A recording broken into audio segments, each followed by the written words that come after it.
I just want to lift up your soul, child. Hello, my beautiful people. It's your girl, Dictator Tatiana, coming with the divine karmatic disposition from the 9th dimension heavens. Let's get into this energy to see what healing needs to take place so you can build abundantly in its place. I tell you what you need to hear to heal so you can build abundantly.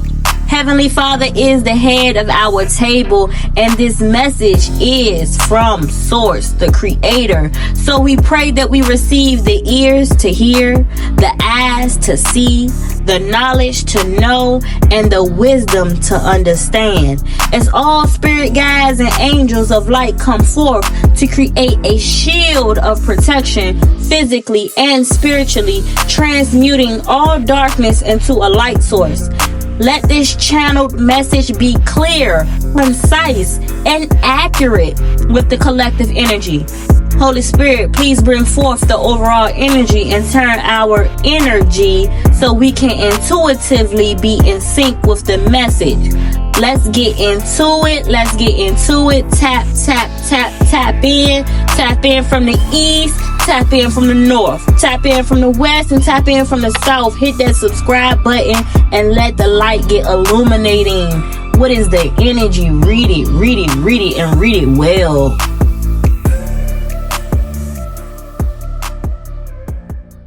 These topics kind of give you like a outline of how to create your own blueprint. Because what you need is an outline. You don't need somebody to give you your blueprint. You need an outline. We are past the times that we are living in where everything seems to be chaotic. Everything seems to be unjustifiable. Everything seems to be more so at a place where it takes for us to adjust to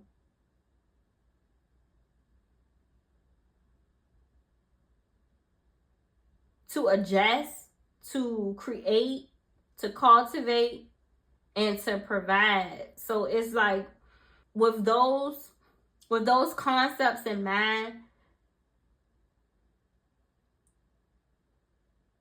it has to be surrounding some type of outline in order for you to be able to reach a goal in being able to establish your own place in Mother Gaia, because I think that's the times we come into now. It's like more so in establishing your own blueprint. No longer living in the days where you can be able to ride or hitch back off of someone else's blueprint. We're in a place of basically needing new innovative ideals to be formed, new innovative ideals to be created in order for us to create the new world, right? Because that's what we're walking into, the new world. So we need innovators. We need people who can see into the future, what it is that we need, and to be able to cultivate a society, to be able to cultivate a world for that invention to exist, whatever that may be for you, whether that's a better way of doing something, a better way of thinking, being, seeing, and creating. We're moving into new times. So we have to cultivate and create these new times for ourselves. We can no longer piggyback and hitchback off of the ideals that are now outdated. These things are no longer coincide to what was once the quota or the status quo for a higher state of consciousness. We have grown since that time frame. Now it's time for us to grow our systems as well, whether that be our internal systems or external systems. Everything is time for growth to happen, and this is worldwide. And that's just not just with us as our cardinal cells, but it also has to do with everything intertwined. New technology being created, new technology being innovated. It's like times is changing. So we need to change too. We are stepping into a new era, and it's time for us to invest in that new era. It's time for us to create within that new era, to cultivate this new world the way that we see it through our lens, because our forefathers and they had their time. Their time is about to end, and it's ending abruptly. It's ending abruptly. Now we need to step up to the plate and introduce ourselves to this new world that basically has already been created. It's already been created. We just have to live up to it at this point, right? So it takes for a little adjusting for some of us and a lot of adjusting for a lot of us, because a lot of us is stuck in and following the blueprint of the traditional lifestyle, and we are leaving the traditional era. It's not about going back to the old. It's being able to make space for the new. Everything is new. Everything is new, because this is becoming to be our world as a people. You know, it's becoming to be our world as a people. And if I don't think y'all understand what I'm saying, because I'm saying like those who existed before us, who was allowed to be able to make history, they made their history, and we've learned their history. We understand, and we've gotten to see what became of that history that they've created. We've saw that. Is it justifiable? Like, is it reasonable? Does it hold any value, any pertinence to what we are stepping into? We're a whole new generation of people. We're a whole new generation of people with a whole different way of thinking, a whole different way of being, a whole different way of seeing, a whole different way of creating. And we're still trying to allow those of the old times to write our history. And their time of having the pen is over. They're no longer the scribes of this history anymore. Like, they've already written their history. Their history is already written. They don't get to transition over into our times, right? So now it's time for us to rewrite history. History is always being rewritten for the person who actually is the scribe and is writing the story, because there's always a different perspective. There's always different precepts involved. There's always a different perception involved with the person who got the pen in their hand, right? So we as a people need to ask ourselves, what are we writing in our history books? What are we writing in our history books? And we're going to stop separating church from state. It's not conducive to where we're going. It's no longer a separation between church and state. And we as the new generation of people, we know that. We understand that. Our parents may not have understood that. Our parents' parents and their parents' parents and their parents' parents before that may not understood what it meant to separate church and state, but they felt that that was necessary for the day and times that they were living in. But the day and times that we are living in, we know that there should have never been a separation between church and state, because our emotional intelligence, our mental agility, our physical stamina is all coincide and all tied to our spiritual enlightenment. It all has to do with our spirituality. Everything that we touch, everything that we do, who we are as a people, everything that we breathe life into has to do with our spiritual essence, right? It stamps our DNA on anything that we cultivate or create. So thinking that we consider around and separate church from state is separating the body from the mind, from the spirit. And they all are unified. They all are conjoined to create wholesomeness. So let's get back to a place of wholesomeness, holistically so, emotionally, mentally, physically, spiritually, mentally, emotionally, physically, spiritually. We can't be, we can't see, we can't create, we can't live like this It's a road to destruction. It's self-sabotaging. And that is what Elohim is trying to get for all us to understand. We can't do it without him. And he lies within our spirituality of self. Now, all of us have our different precepts on what spirituality means to us and our essence within our beings and our mission to what we serve here to do here on Mother Gaia. But at the end of the day, we all are linked to the Father, whether we upset with him or not for certain things that may play out in our life. Point is, we can't do nothing without the Father.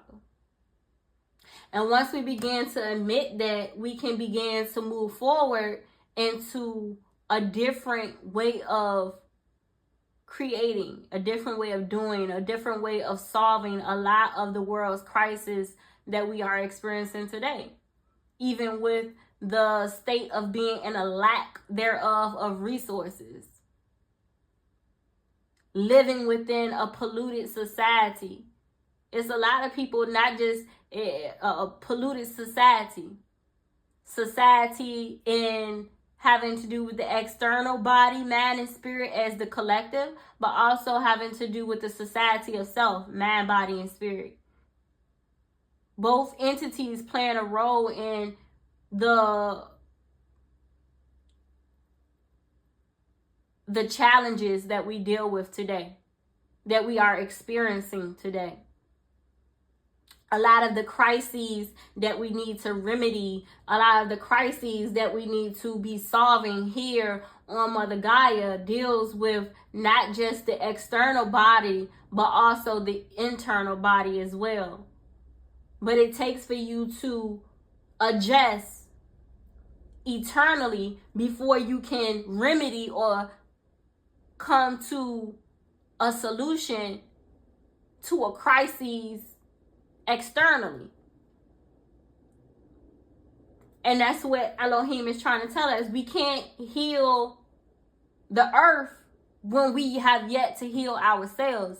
Healing starts within in order for healing to outpour into Mother Gaia and be conducive to us being able to have access to what it is that we need in order to remedy a lot of the different issues that we're facing here on the earth today as a whole. It's time for us to get back to wholesomeness. We cannot be at a place where we're separating church and state. Church and state must come back together, but it must be in a different way. Yes, we all have different precepts having to do with our essence and our spirituality, but at the end of the day, it's all conducive to the Creator, Elohim, the Father.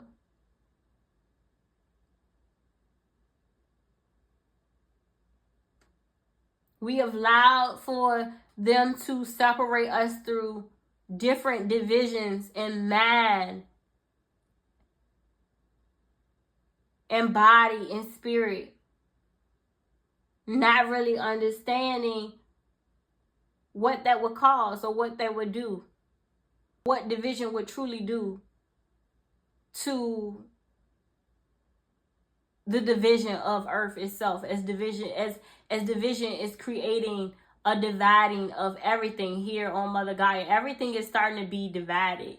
If you're not looking, that it all started long ago. It started long ago when the first, like, if you go back to Genesis and it talks about what chapter was that?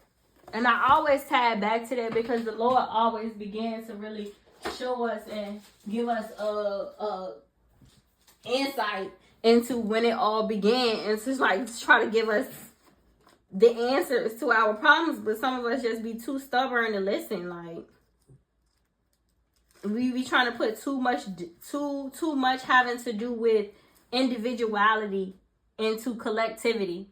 It creates more division to me, and that's just personal. I'm just saying that personally. That's not what the Lord is saying.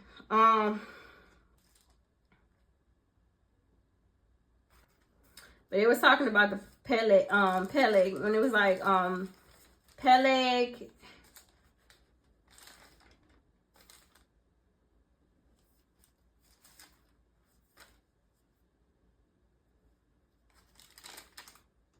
Here we go. So Genesis chapter 11, the Tower of Babel. The Tower of Babel was the first step to division in state and body.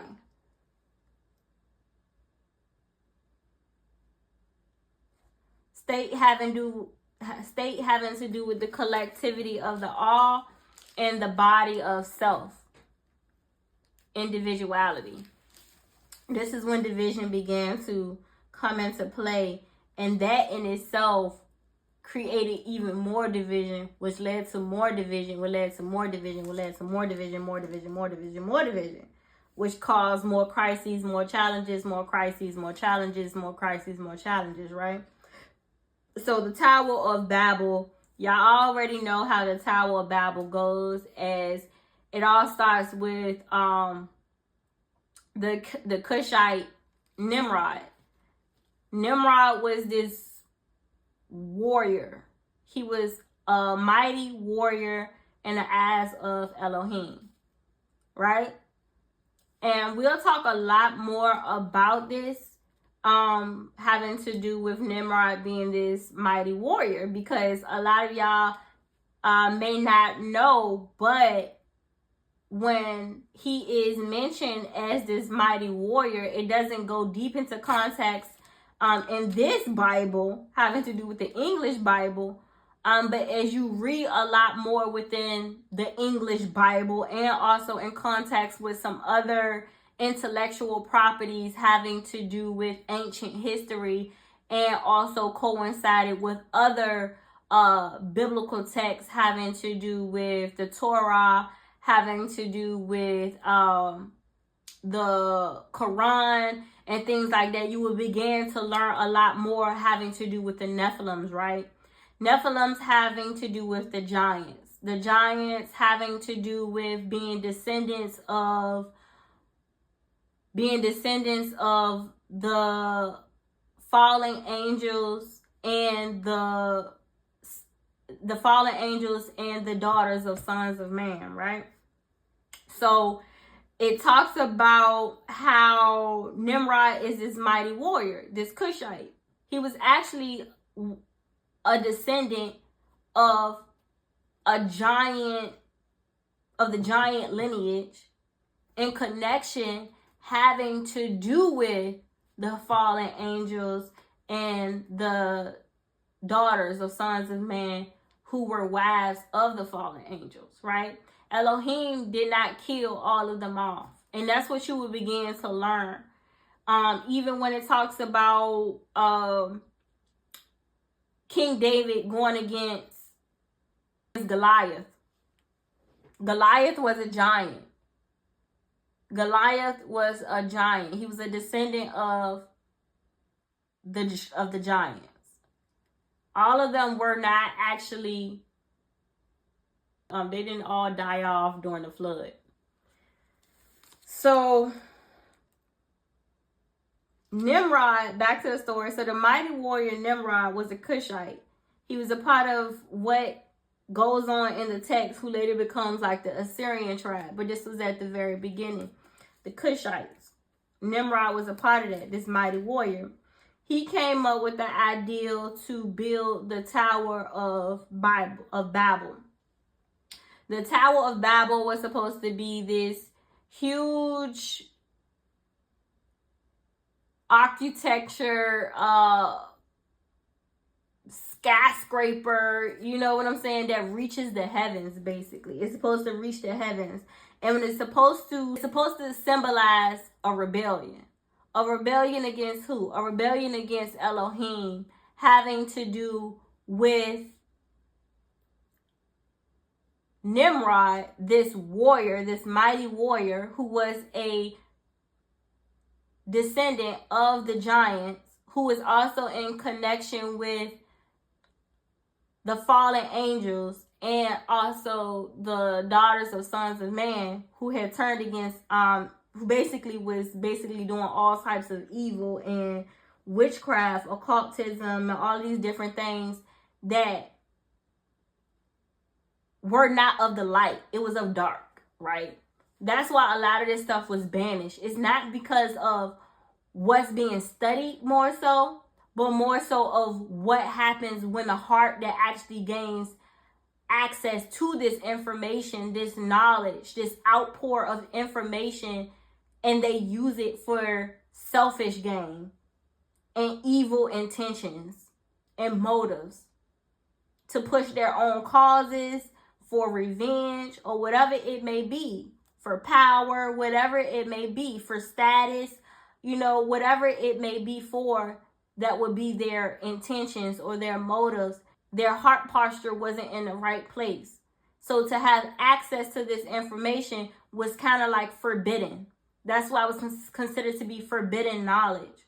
Why? Because all knowledge is not good knowledge to those who don't have the ability to discern between good and evil.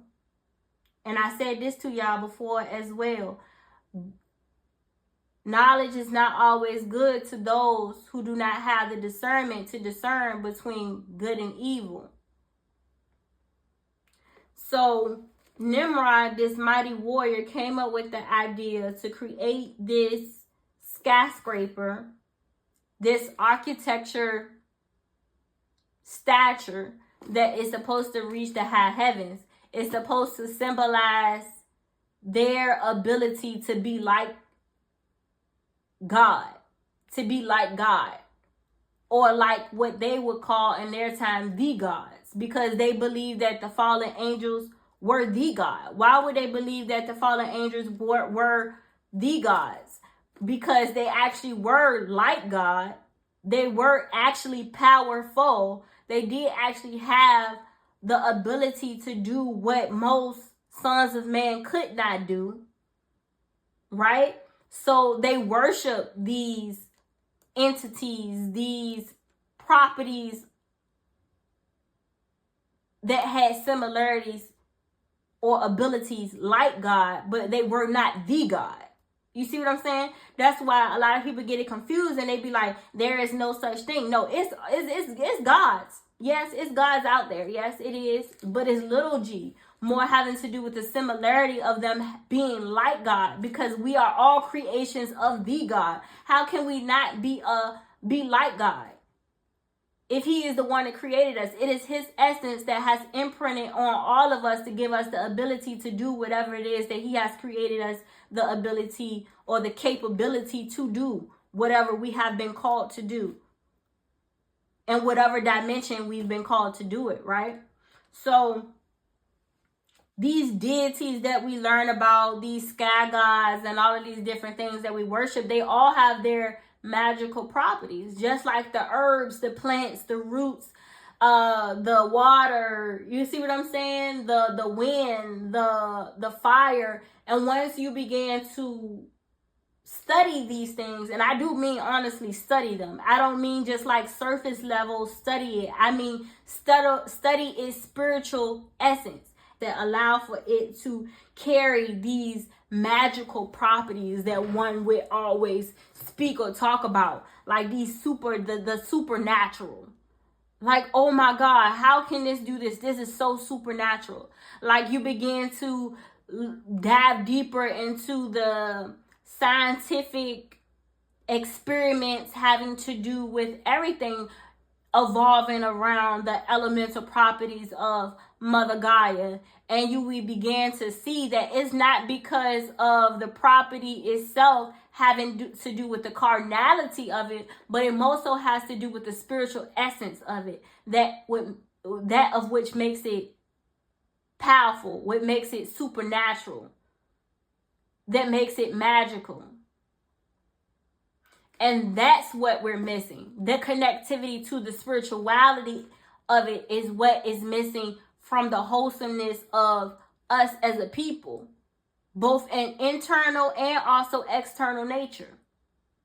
So what we began to dive into as I correlate having to do with the story about the Tower of Babel, it basically talks about how Nimrod wanted to symbolically put, like, it's a message, it's a connotation that's being out there, like, oh, we're like gods because we can build a statue, we can build a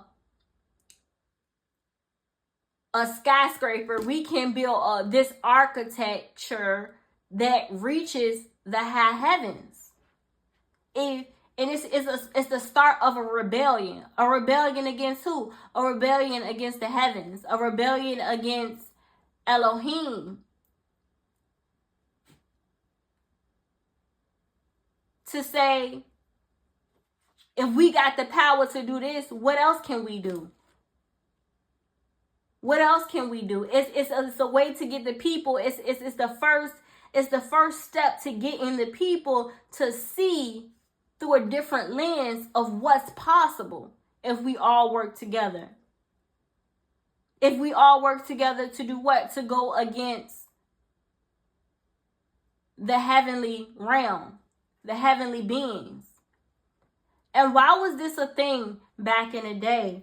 And as we began to dive deep in the text, you will begin to understand, because if we go back to Genesis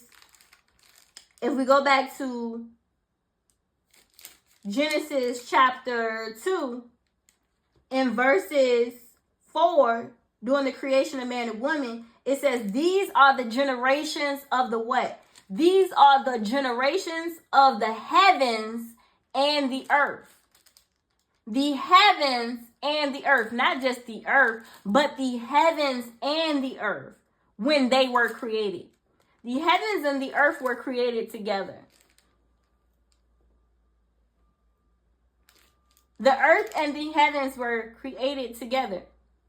And that's what we as a people fail to realize, that we don't have the knowledge that a lot of these governmental properties have, having to do with our true history, the ancient history, the history that they're still searching and trying to put the pieces to the puzzle together till this day, that they'll never be able to have access to. Why? Because of the way in which they're going about it. They want status, they want more power. They are in a place of Nimrod, the great warrior.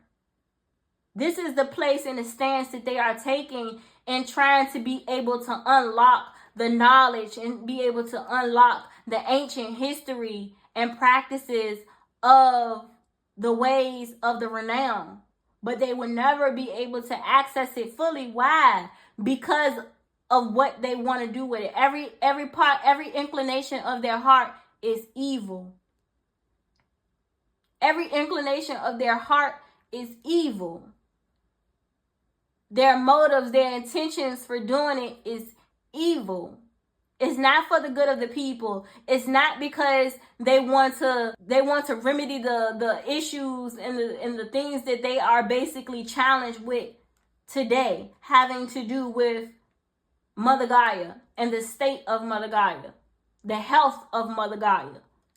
Because yes, Mother Gaia has health too. Is living and breathing just like us too. And that's what we don't understand.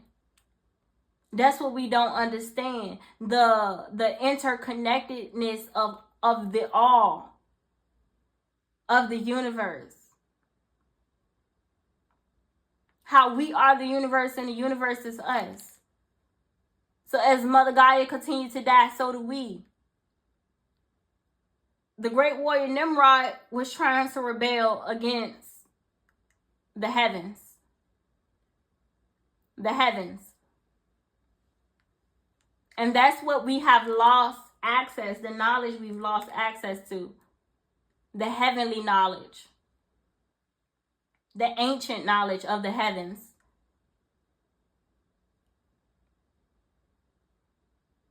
Because of what happened long ago. But that was Nimrod trying to rebel against the heavens and to go against Elohim. And it could have been for revenge for his descendants. It could have been to gain more status, more power. more resources. This is where division began, right? So in the story of the Tower of Babel, it goes to say, now the whole earth had one language and the same words. The whole earth had one language and the same words. Can you believe that? So we were all speaking one language. And we all were able to communicate with one another. That's how they know that it was all one language being used, which is why it's very important for you to find out what language that was.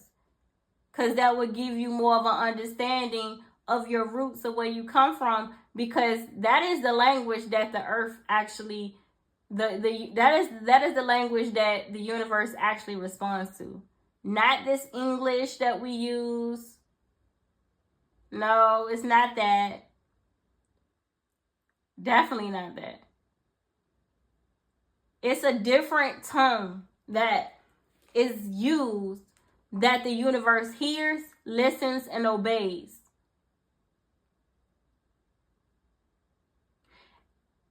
And that is what we must study. And that is what you must seek out. Because that's when you begin to unlock certain things and to be able to gain a grasp of the discoveries that you never knew existed. So the whole earth had one language and the same words. And as people migrated from the east, they found a plain in the land of Shinar and settled there. And they said to one another, come, let us make bricks and burn them thoroughly. And they had brick for stone and bitumen for mortar. Then they said, come, let us build ourselves a city and a tower with its top in the heavens. And let us make a name for ourselves, lest we be dispersed over the face of the whole earth.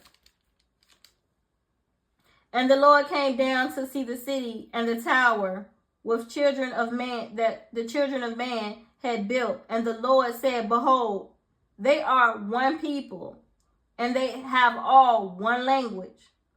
And this is only the beginning of what they will do. Elohim knows what it is that they will want to do. It was the beginning of a rebellion.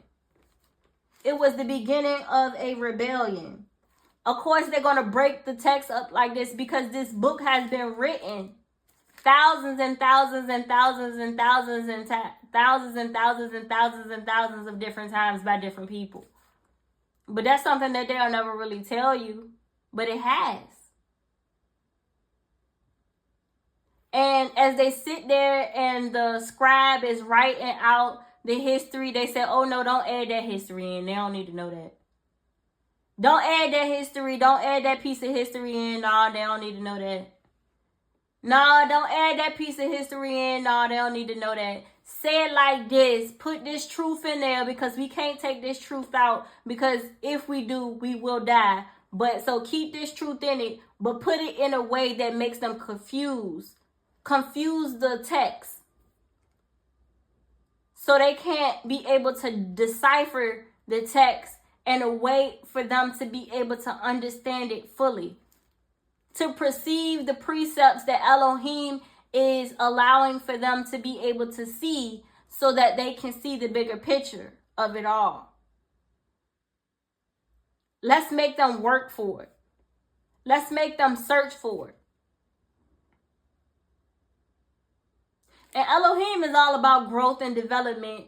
So if you truly do want the information and the things that you have to go through in order to get it, it actually grows you. It actually develops you as a person. It makes you very astute mentally, physically, spiritually. You begin to have patience for this knowledge. Learn to decipher the text in order to be able to be emotionally intelligent, to know what's right and what's wrong. The mental agility to be able to keep up with the times in which they throw you off and mix truth with lies, lies with truth,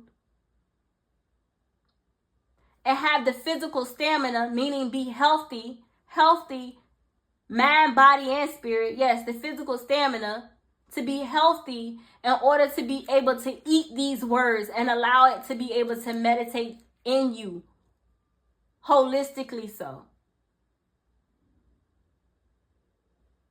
You ever began to first read a Bible and couldn't get through the first page? You first picked up a Bible, but you could not get through the first page. Why did they make it that way? Why did they make the Bible so you couldn't get through the first page? It's all about where you are as a person that would determine the type of knowledge that you're looking to seek out, the type of truth that you're looking to seek out, the type of death that you're looking to seek out, the type of inspiration that you're looking to seek out, the type of spiritual enlightenment that you're trying to seek out, the type of mental agility and emotional intelligence that you're trying to cultivate in your life in order to be able to have the physical stamina to keep going, to stay disciplined, to stay consistent at something. You ever picked up the Bible and read the first page? You ever picked up the Quran and read the first page? You ever picked up the Torah and read the first page and could not get through it? Then something else may come up in your life and you might go pick it up and read it a little bit more. And you might sit on that for a little bit and you might lose the momentum to keep going, and then you leave, don't touch it for a while, then you come back and pick it up again. Imagine what it would take for somebody to really start deciphering the text and to put things together in this knowledge bank here. It's full of knowledge. A lot of people read it, but don't understand it, which is why they go to church to listen to the preacher preach, because they need for the preacher to give them the decoding of it all, because they don't have the mental agility to do it themselves, the emotional intelligence to do it, the emotional intelligence to do it themselves, or the spiritual enlightenment to understand it all, to decipher or to discern between good and evil, lies and truth. They don't understand it. People quote scriptures all day long. They know it. They can tell you, they can quote a scripture to you off the back of their head. They remember it verbatim. But they don't really know what it really truly means.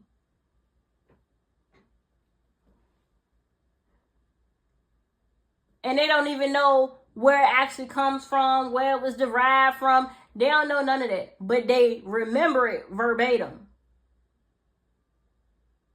And not to say it's something wrong with that. It's nothing wrong with that, because obviously it's helping them at whatever point in life that they are in, or whatever times that they may be going through in life, that they may need that quote in their head to be able to repeat verbatimly in order to be able to allow for them to be able to resonate or connect with their spiritual state of being.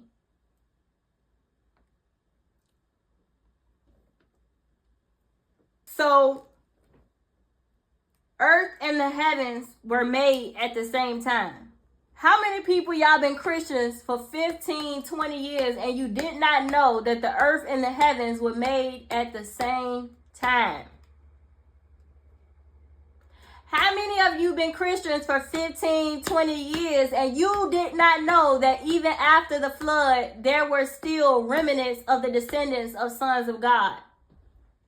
How many of you Christians how many of y'all have been Christians for 15, 10 years and still did not know that the sons of God were angels? How many of you have been Christians for 15 to 18 years that did not know that witchcraft, occultism, and all of these different these different practices of sorcery has to do with sons of God coming down to release knowledge to the sons of man's daughters that they took as wives?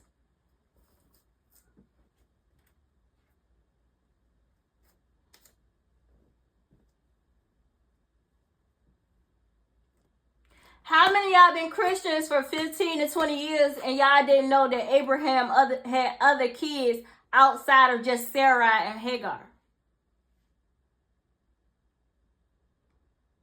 How many of y'all have been Christians for 15 and 20 years and did not understand the actual descendants and lineages of all of the tribes of Israel, not just Israel, but also of the people migrating as a whole across the entire earth? He on Mother Gaia.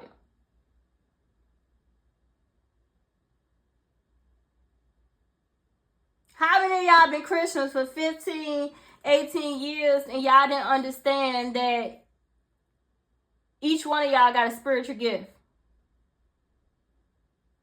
And so does your kids and your kids' kids and your kids' kids have spiritual gifts.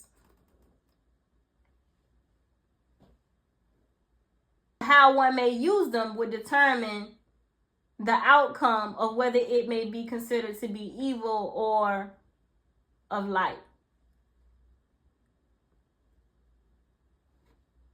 How many of y'all been Christians for 15, 20 years, but y'all don't understand the difference between righteousness and a sinless person? Y'all think righteousness is to be sinless.